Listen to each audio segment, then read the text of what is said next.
Sir, your think tank contends that not much will change post-Brexit, in the sense that the UK will still be able to access, by and large, the EU single market. Could you elaborate for us a bit on that?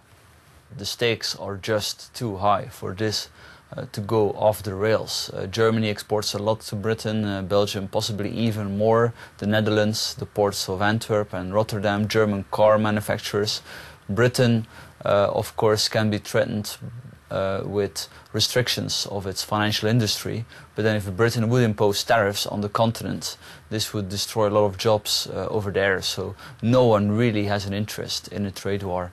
And those who say that the continent has the upper hand, I think are mistaken. It's not because in Britain 200,000 jobs would be lost and in Germany only 100,000 jobs would be lost, that Angela Merkel will suddenly somehow be willing to risk 100,000 jobs.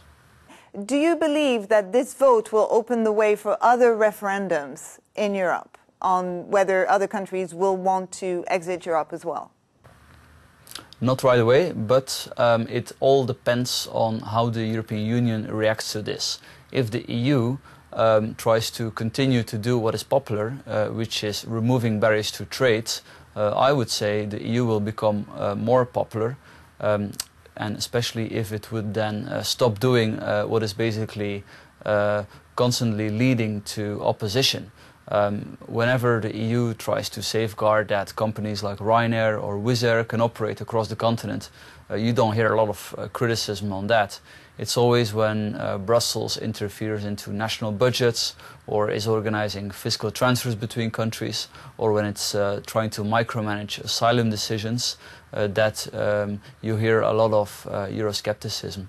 So Brussels should really end the political aspect of EU cooperation and focus on being an organization dedicated to removing barriers to trade. Okay, well, you seem to be taking a very pro-trade stance here, but there are other EU citizens that would argue that the freedom of movement for people is what matters most to them, and that could be lost eventually.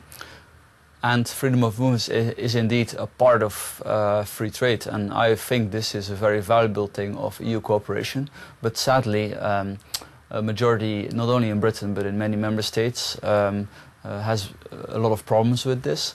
So I think in order to save as much as possible from this freedom of movement, it may be necessary to make some compromises. Look at how the Schengen arrangement, the passport-free arrangement in Europe, was saved last year. The European Commission actually did a good job in being flexible. It allowed countries to impose temporary border checks, and this definitely helped to contribute to at least stabilizing the refugee crisis. And most importantly, it did probably save the Schengen zone. So if the EU wants to survive, it will have to be flexible.